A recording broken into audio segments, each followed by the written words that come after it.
নমস্কার সবাইকে। আপনারা এতক্ষণে পুরো বিষয়টা জেনে গেছেন যে হোয়াও মোমোর একটি বিখ্যাত ব্র্যান্ড, তাদের একটি গোডাউন আনন্দপুরে, সেখানে আগুন লেগে যায় এবং সেই আগুনে ভস্মীভূত হয়ে 30 জনের অধিক মানুষ কিন্তু প্রাণ হারায়। এবারে এই কোম্পানি কর্তৃপক্ষ তারা দাবি করছে যে এতে 30 নয়, এতে 3 জন মানুষ প্রাণ হারিয়েছে। মানে ভাবুন যে কোথায় 30, সংখ্যা 30-এর বেশিও হতে পারে। এবারে কোথায় 30 এবং কোথায় 3, ঠিক আছে? মানে এটাকে কোম্পানি মানে জাস্ট এটা বলে চালানোর চেষ্টা করেছে যে এটা একটা সাধারণ একটা ঘটনা। এবং মানে ভাবুন এই কোম্পানিগুলো কীরকম, মানে এই কর্পোরেট কোম্পানিগুলো কীরকম। মানে যখন এই ঘটনাটা হয় তখন নাকি দরজা বাইরে থেকে নাকি তালা বন্ধ ছিল। এবার তারা যেটা দাবি করছে, তাদের যুক্তি দিচ্ছে, যেটা পুরোপুরি হাস্যকর একটা যুক্তি। তারা বলছে যে যাতে চুরি চামারি যা না হয় সেই জন্য এটা নাকি করা হয়েছে। ভাই, এত লোক কাজ করছে, কিসের চুরি চামারি হবে? আমি তো এটাই তো মানে সত্যি বলতে বুঝে পাচ্ছি না, চুরি চামারি কিসের হবে।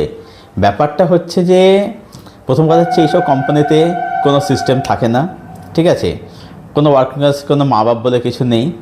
মানে একদম এমনিতে স্যালারি দেবে কম, তারপরে হচ্ছে তাদেরকে দিয়ে একদম গাধার মতো খাটনি খাটিয়ে না, তারপরে তো উপরি পাওনা হিসাবে মানে যেটাকে আমরা ইনসেন্টিভ বলি, ইনসেন্টিভ হিসাবে তো উপর মহলে বসের দুর্ব্যবহার এগুলো তো রয়েছেই। অনেক বস আছে যারা তো রীতিমতো পার্সোনাল অ্যাটাক ফ্যাটাক করা, ফ্যামিলি তুলে বাপ মা তুলে নোংরা ভাষায় গালিগালাজ, এগুলো তো আছে। এবং সেটা সবসময় যে কারণ হচ্ছে তা না, অনেক সময় কিন্তু এটা অকারণেও কিন্তু হয়, ঠিক আছে? যে যে হয়তো সে দেখাচ্ছে অন্য তার অন্য বসের কাছে তার ঝাড় খেলো, এবার সেই রাগটা সে কী করছে, সে সুযোগ খোঁজে যে এটা কার মধ্যে মিটে না যায়। তখন সে রাগটা কী করছে, সে কোনো একটা এমনি বলে সেই রাগটা সে মিটিয়ে নিচ্ছে আর কি, তার সেই ঝালটা তার মধ্যে ঝেড়ে নিচ্ছে আর কি। এটাই তো হচ্ছে, ঠিক আছে? তো ব্যাপারটা হচ্ছে যে মানে যাতে এমপ্লয়িরা হয় না যে অনেক সময় যে একটু চা খেতে গেলাম, একটু বিড়ি সিগারেট খেতে গেলাম, এটা হয়তো যাতে সেটা হচ্ছে না যেতে হয়, যাতে তারা যাতে টানা কাজ করতে পারে করে, যাতে সেই কারণেই এটা করে রাখা হয়। এবার যখন আগুনটা লেগেছে, ওয়ার্কনেস চলতে লেগেছে, তখন তারা কি বেরোতে পারেনি, এটাই হচ্ছে ব্যাপার।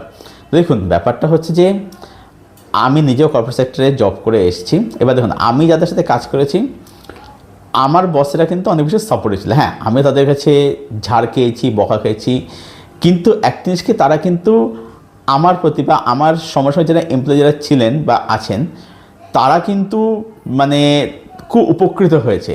হ্যাঁ, হতে পারে যে আমি হয়তো 4টে গালাগাল খেয়েছি কাজ শিখতে গিয়ে, কিন্তু তারা কিন্তু কাজটা কিন্তু ঠিক শিখিয়ে দিয়েছে, যেভাবে তারা শিখিয়ে দিয়েছে, ঠিক আছে? এবং যদি কারোর শরীর খারাপ হতো, কিছু হতো, তারা কিন্তু সঙ্গে কিন্তু ছুটে কিন্তু আসতো, তারা কিন্তু যেখানে থাকুক না কেন তারা কিন্তু খোঁজখবর কিন্তু করতো, ঠিক আছে? তারা কিন্তু এরকম সাপোর্ট ছিল। কিন্তু তারপর হচ্ছে সবাই কিন্তু সেটা কিন্তু হয় না, ঠিক আছে? ব্যাপারটা হচ্ছে যে আজকে ধরুন এই যে কর্পোরেট সেক্টরগুলো এরকম কেন করে, প্রথম কথা হচ্ছে তারা মানে আপনার কি সুযোগ সুবিধা আছে না আছে, হলো কি না হলো, তাই দিয়ে তাদের বিন্দু মাত্র কিছু এসে তাদের যায় না, ঠিক আছে? দেখুন আপনার হয়তো ইনিশিয়ালি মনে হচ্ছে আপনার বস হয়তো খুব খারাপ, ব্যাপারটা সেটা নয়। দেখা যাচ্ছে যে আপনার যে বস সেও কিন্তু সংকটে রয়েছে। দেখা যাচ্ছে সে হয়তো তার যে বস তার কাছে আরও বেশি ঝাড় খাচ্ছে, আরও বেশি মানে হিউমিলেট হচ্ছে, প্রতিনিয়ত অপমানিত হচ্ছে। আবার তার যে বস তাকে বা তার বস আবার আরও বেশি হিউমিলেট করছে, করছে। তো এটা একটা না চেন সিস্টেমের মধ্যে, এটা হচ্ছে একটা পুরো সিস্টেমেরই আর কি। দেখুন এই কোম্পানিগুলো যদি একটা কথা বলে, আমাদের যে সিনিয়র এমপ্লয়ি ছিলেন আর কি, তিনি একটা কথা সবসময় বলতেন যে নিজের কাজটাকে ভালোবাসো, কোম্পানিকে নয়। কারণ কোম্পানি কিন্তু মানে তারা কিন্তু সে কিন্তু তোমার মানে কী সুবিধা অসুবিধা সেটা কিন্তু তারা দেখবে না, তারা হচ্ছে তাদের কাজটা বুঝে নেবে, ঠিক আছে?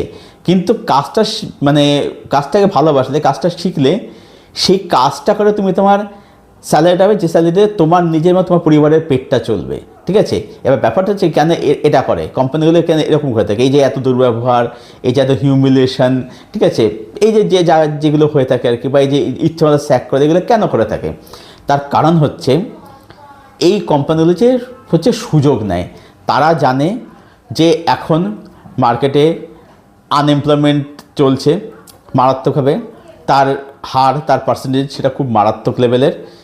এবারে তারা জানে যে আপনার কাছে আর হয়তো কোনো অপশন নেই, আপনাকে এখানে থাকতে হবে, আপনি এখানে কাজ করতে হবে। তাই কি হচ্ছে, বহু মানুষ আছে যারা ওয়ার্কিং ক্লাসের মানুষ, যেটা আর কি, ঠিক আছে, যারা লেবার ক্লাসের মানুষ যাদের এখন বলি আর কি, তারা তখন কি করছে, তারা দেখছে যে আমার তার কোথাও যাওয়ার উপায় নেই, জায়গা নেই, তাই চলো এখানেই থেকে কাজ করি আর কি। এটাই হচ্ছে আর কি, এখান থেকে কাজ করে তাই তারা সেখান থেকে কাজ করছে আর কি। এবং তারা ওই বসের ধাঁতানি, দুর্ব্যবহার, পার্সোনাল অ্যাটাক যা কিছু হয়ে থাকে, ঠিক আছে, তারা এইগুলো সব কিছু সহ্য করে তাদেরকে কাজ করতে হচ্ছে। মানে কোনো সিস্টেম নেই, কোনো ওয়ার্কিং আওয়ার্স নেই, ঠিক আছে। দেখুন, আমিও কম্পিউটার জব করেছি, কিন্তু আমাদের এটা কিন্তু ওয়ার্কিং আওয়ার্স কিন্তু ছিল যে সকাল 10:30 থেকে সন্ধ্যে 7:30 আর কি, এর মধ্যে ওয়ার্কিং আওয়ার্স ছিল। হ্যাঁ, এবারে মান্থ এন্ড হলে কাজের প্রেশার বাড়ছে, তখন সেখানে তো আমাদের তো এক্সট্রা টাইম কাজ করতে হচ্ছে, সেটা আমরা করেও দিতামও, ঠিক আছে, আমরা করেও দিতাম, কারণ সেখানে আমাদের বসের খুব সাপোর্টিভ ছিল। কিন্তু সবার কিন্তু সেই ভাগ্য কিন্তু হয় না, ঠিক আছে, যে সবার বস খুব সাপোর্টিভ হবে আর কি। কারণ ম্যাক্সিমাম বস হচ্ছে কি, দেখুন আমাদের কাছে তারা হচ্ছে লিডার, দে আর নট বস, তারা হচ্ছে লিডার। তারা হচ্ছে সামনে নেতৃত্ব দেবে, তার সামনে কাজ করবে। বস হচ্ছে যে আমার লাগবে, তুমি কীভাবে করবে তুমি বুঝে নাও, আমার বোঝার দরকার নেই। বস হচ্ছে এরকম, বস তোমার সুযোগ সুবিধা অসুবিধা কিচ্ছু দেখবে না, সে হচ্ছে আপনার শুধু কাজটা দেখবে, ঠিক আছে, সে আপনার থেকে কাজটা বুঝে নেবে, এর বাইরে তার সাথে আপনার কোনো সম্পর্ক থাকবে না, ঠিক আছে। এটাই হচ্ছে ব্যাপার আর কি। এবং তারা জানে যে আপনার যাওয়ার কথা জায়গা নেই, ঠিক আছে, সেই কারণে তারা এই সুযোগগুলো তারা প্রতিনিয়ত আপনার থেকে নিচ্ছে।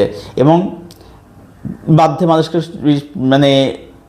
বাধ্যে মানুষকে সেটা মানে কাজ করে যেতে হচ্ছে, কিছু করার নেই তার আর কি। সে কী করবে, তার তো কিচ্ছু করার নেই আর কি, ঠিক আছে। তো মানে ব্যাপার হচ্ছে এখানে যে এটা পুরোটা সিস্টেমে একটা ব্যর্থ সিস্টেম, একটা ফেলিওর আর কি। তো খুবই নিন্দনীয় ঘটনা, মানে এই বিষয়ে মানে সন্দেহ কোনো অবকাশ নেই। এবং এই যে মানুষগুলো যারা আজকে মানে প্রাণ হারালো এরকমভাবে আর কি, আচমকা এই যে প্রাণ হারালো, ভাবুন তো তাদের পরিবারগুলোর কী অবস্থা হবে, পরিবারগুলোতে কী হবে। মানে বলা তো হচ্ছে যে 10 লাখ টাকা নাকি দেওয়া হবে, তাদের এডুকেশন দেওয়া হবে, হ্যান ত্যান সব বলা হচ্ছে। তাই দিয়ে কী হবে, মানুষগুলো তো চলে গেল না, সে মানুষগুলোর প্রাণের মূল্য এখন কে দেবে? 3 জন বলা হচ্ছে, আর বাকি যারা রয়েছে তাহলে তাদের কী ক্ষেত্রে কী করা হবে, তাহলে বাকি মানুষগুলোকে কী করা হবে? মানে দেখুন, কোম্পানি মানে স্বীকার করবে না এটা তাদের সিস্টেমে ব্যর্থতা। মানে আমি আপনাদেরকে বলছি, ধরুন এই যে আজকে ধরুন যে ডেলিভারি অ্যাপ যেগুলো রয়েছে, কোম্পানিগুলো রয়েছে আর কি, আপনি ভাবুন তো, আমি প্রথম ভাবতাম যে এদের তো টার্গেট থাকে না, বাট এখন শুনছি যে এদের নাকি টার্গেট থাকে, যে কে দিনে কটা ডেলিভারি করতে পারবে, ঠিক আছে। এবং একটা নির্দিষ্ট সঙ্গে ডেলিভারি করতে হলে তাদের নাকি ইনসেন্টিভ থাকে। এবার সেটা করতে গিয়ে, কারণ সবার তো পেট চালাতে হবে, সেটা করতে গিয়ে তারা অস্বাভাবিকটা তারা বাইক চালাচ্ছে, সেই বাইক চালাতে গিয়ে তারা অ্যাক্সিডেন্ট করছে, প্রাণ হারাচ্ছে, আহত হচ্ছে, ঠিক আছে। তারপর দেখবেন যে হঠাৎ করে দেখবেন যে এটা আমি শুনেছি এরকম হয়ে থাকে, যে হঠাৎ করে লগ ইন করতে দেখলেন যে আপনি লগ ইন করতে পারছেন না আইডিতে, কেন? আপনার আইডি হঠাৎ করে দেখলেন ব্লক করে দিয়েছে। এগুলো তো হচ্ছে, ঠিক আছে, এসব জিনিস হচ্ছে, মানে একদম যাকে বলে যা খুশি তাই হচ্ছে। এবং তার বলি হচ্ছে প্রতিনিয়ত এই সাধারণ ওয়ার্কপ্লেসের মানুষরা, ঠিক আছে, তাদেরকে এইভাবেই তাদের কাজ করে যেতে হচ্ছে আর কি।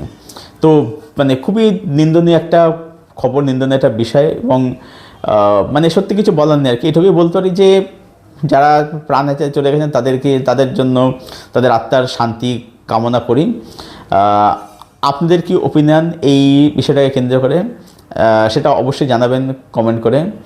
আর কি বলবো, আর ভিডিওটাকে বেশি বেশি শেয়ার করে দেবেন যাতে সবার কাছে এই বার্তা যাতে পৌঁছায়। আমি তো দেখুন এর তীব্র প্রতিবাদ জানাচ্ছি, মানে এই যারা মানুষগুলো যারা প্রাণ হারিয়েছে তাদের প্রতি যেন সমবেদনা রইল, এবং সিস্টেমের প্রতি রইল হচ্ছে চরম ঘৃণা, চরম নিন্দা, চরম সমালোচনা। সকলে ভালো থাকবেন, নমস্কার।